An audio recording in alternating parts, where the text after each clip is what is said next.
Nesta manhã, ao sair do Palácio do Alvorada, o presidente Jair Bolsonaro conversou com cidadãos e também falou a jornalistas. Bolsonaro disse que vai conversar com o ministro Paulo Guedes nesta tarde e acredita que há uma brecha para aumentar o salário mínimo.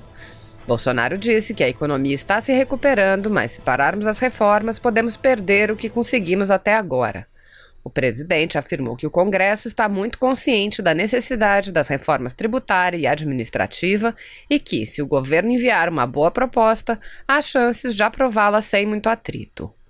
O presidente foi questionado sobre a indicação do filme de Petra Costa ao Oscar e disse: "É ficção. Para quem gosta do que o urubu come, é um bom filme." Questionado se assistiu ao filme, Bolsonaro disse: "Eu vou perder tempo com uma porcaria dessas?" Os repórteres perguntaram sobre um suposto subsídio de energia elétrica a igrejas e Bolsonaro questionou por que o atacam se ele não assinou nenhum decreto, nem expressou qualquer opinião a respeito. O presidente ironizou dizendo: "Tem uma colega de vocês que fez um livro que leu meu pensamento. Não preciso falar com vocês, é só escrever o que vocês acharem." Questionado sobre o livro, Bolsonaro disse: "É um livro fake news, livro mentiroso. Não vou falar sobre isso aí. Outra pergunta aí." Pelas redes sociais, Bolsonaro ironizou o livro que diz que ele pensou em demitir ministros. O presidente disse: "Essa imprensa é uma vergonha. Lê meus pensamentos e ministros se convencem a não demitirem a si próprios", acrescentando risadas. E agora vamos ao Palácio do Planalto saber de lá as informações com a repórter Luciana Colares de Holanda. Oi, Lu, bom dia para você. Oi, Renata, bom dia para você que acompanha a TV Brasil. O presidente Jair Bolsonaro voltou ontem a Brasília depois de passar uns dias descansando numa unidade militar no Guarujá, litoral de São Paulo. E nessa terça-feira ele chegou cedo aqui ao Palácio do Planalto, onde cumpre uma agenda bem intensa ao longo do dia. Entre os compromissos, em uma série de reuniões, o presidente recebe os ministros Marcelo Álvaro Antônio, do Turismo, Paulo Guedes, da Economia, Gustavo Canuto, do Desenvolvimento Regional e ainda o almirante de esquadra Celso Luiz Nazaré, chefe do Estado-Maior da Armada. Renata, voltamos com você. Obrigada, Luciana, pelas suas informações. E olha, o Ministério da Agricultura, Pecuária e Abastecimento determinou o recolhimento de todos os produtos da cervejaria Baker, localizada em Belo Horizonte, depois de casos de contaminação. Dimas Soldi, de São Paulo, tem as informações para a gente. Bom dia, Dimas. Bom dia, Renata. Todos os produtos fabricados pela cervejaria Baker no período de outubro do ano passado até agora devem ser recolhidos do mercado. De acordo com o Ministério da Agricultura, as análises feitas nos produtos Belo Horizontina e Capixaba confirmaram a presença de 2 contaminantes, monoetileno glicol e dietileno glicol, substâncias usadas no processo de resfriamento industrial. O Ministério já havia fechado a unidade Três Lobos da cervejaria Baker, localizado em Belo Horizonte, e apreendido quase 150 mil litros de bebida. A polícia investiga se a presença das substâncias pode ser a causa da intoxicação de 17 pessoas, incluindo a morte de um homem. Eles apresentaram insuficiência renal e alteração neurológica. Até agora, 4 casos foram confirmados para a substância de etileno glicol. Renata. Obrigada, Dimas, pelas suas informações ao vivo direto de São Paulo. E a Petrobras reduziu o preço da gasolina e do diesel nas refinarias. Nas bombas, o novo preço deve chegar em 15 dias. Não é isso, Tiago Pimenta, direto do Rio de Janeiro? Bom dia para você. Oi, Renata, bom dia a todos. O preço do diesel e da gasolina, como você disse, para as refinarias está 3% mais barato, já a partir de hoje. A informação foi confirmada pela Petrobras, mas de acordo com a Federação Nacional do Comércio de Combustíveis, a FECombustíveis, a redução do preço para o consumidor deve levar algum tempo, já que as distribuidoras ainda precisam vender aquele estoque que foi comprado pelo preço mais caro, um volume estimado aí entre 15 milhões e 20 milhões de litros.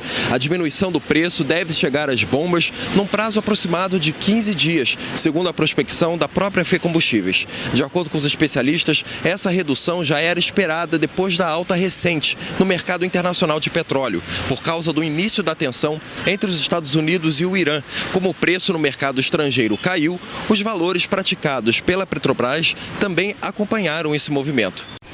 E de olho na abertura de novos mercados na área do agronegócio, o Brasil prepara uma agenda intensa de viagens internacionais para 2020, que começa ainda em janeiro.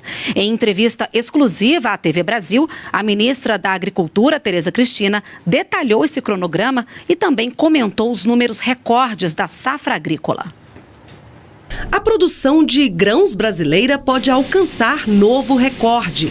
A estimativa de 248 milhões de toneladas para a safra 2019-2020 é da Conab, a Companhia Nacional de Abastecimento. O aumento em relação à safra anterior é de 6,1 milhões de toneladas, o que representa 2,5% a mais. Recorde também na previsão do IBGE. A safra agrícola chegou a 241 milhões e meio de toneladas no ano passado, um crescimento de 6,6% em relação a 2018. Em entrevista exclusiva à empresa Brasil de Comunicação, a ministra Tereza Cristina comentou os dados. É uma conjuntura favorável que traz segurança para que o produtor brasileiro possa aumentar e investir. A ministra Tereza Cristina confirmou que ainda em janeiro vai à Alemanha e à Índia. No país europeu, ela participa da Semana Verde.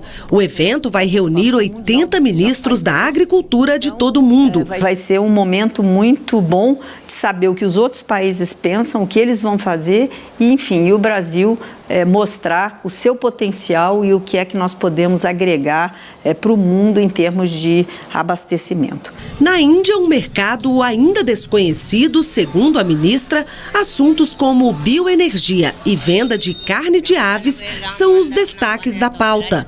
A ministra também fez um balanço sobre o trabalho realizado no ano passado. 2019, segundo ela, foi marcado por assinaturas de acordos comerciais e parcerias para investimentos estrangeiros no Brasil que trouxeram estímulo à produtividade do agronegócio. China, Vietnã, países árabes e Peru são alguns dos exemplos. Nós tivemos aí, eu acho que muito sucesso nessa área de comércio internacional. O governo aposta no marco legal do saneamento para universalizar os serviços de tratamento de água e coleta de esgoto. O ministro do Desenvolvimento Regional, Gustavo Canuto, falou sobre esse e outros assuntos numa conversa exclusiva com a repórter Luciana Colares de Holanda. Veja como foi. Investimentos em mobilidade urbana, ampliação e modernização da Defesa Civil, conclusão das obras do Projeto São Francisco. Esta é a pauta do Ministério do Desenvolvimento Regional para 2020. Numa entrevista exclusiva à EBC, o ministro Gustavo Canuto disse que o foco é dar continuidade ao trabalho realizado no ano passado. Garantir o que está em execução, retomar o que está parado e, se tiver uma sobra de orçamento, de financeiro, começar novas obras. Esse é o objetivo principal. Entre tantos projetos, uma das prioridades para este ano é agilizar obras de saneamento e a construção de habitações populares. Segundo o ministro Canuto, serão quase 70 bilhões de reais em investimentos nas duas áreas. A expectativa é contratar mais de 500 mil moradias, beneficiar cerca de 5 milhões de pessoas com saneamento e ainda gerar 1.300.000 empregos em todo o país. O marco legal do saneamento, que renova as regras do setor e possibilita a entrada da iniciativa privada na prestação de serviços, vai ser um importante aliado do governo federal. O texto está em tramitação no Congresso. Contratos bons, privados ou públicos, vão trazer um serviço de qualidade. Por isso que é essencial essa mudança, trazendo normas de referência, fazendo contratos com metas, indicadores, que possam ser fiscalizados, possam ser auditados e aí sim separar aqueles prestadores que têm qualidade, que querem prestar um bom serviço, daqueles que não têm. E a nossa equipe também foi recebida pelo vice-presidente Hamilton Mourão. Ele falou sobre os desafios que o país precisa avançar na área da economia. Segundo Mourão, o ajuste fiscal vai continuar. Nós temos que trabalhar em cima da reforma administrativa, em cima das privatizações das empresas estatais, de modo que a gente consiga, colocar receita e despesa equilibrada e, em consequência, o governo ter condições de investir em áreas que hoje ele não tem condições de fazê-lo. E, ao mesmo tempo, nós temos que atacar, não é, a questão da produtividade, da baixa produtividade, fruto daquilo que é chamado custo Brasil. E aí entra os projetos na área de infraestrutura, por meio de parcerias públicos-privadas, as concessões que têm que ser feitas e, principalmente, a reforma tributária. Se você apoia Jair Bolsonaro, curta este vídeo. Manifeste a sua opinião e compartilhe para que a vontade do povo brasileiro seja conhecida. Inscreva-se no canal para ter acesso gratuito ao nosso conteúdo. Uma produção Folha Política.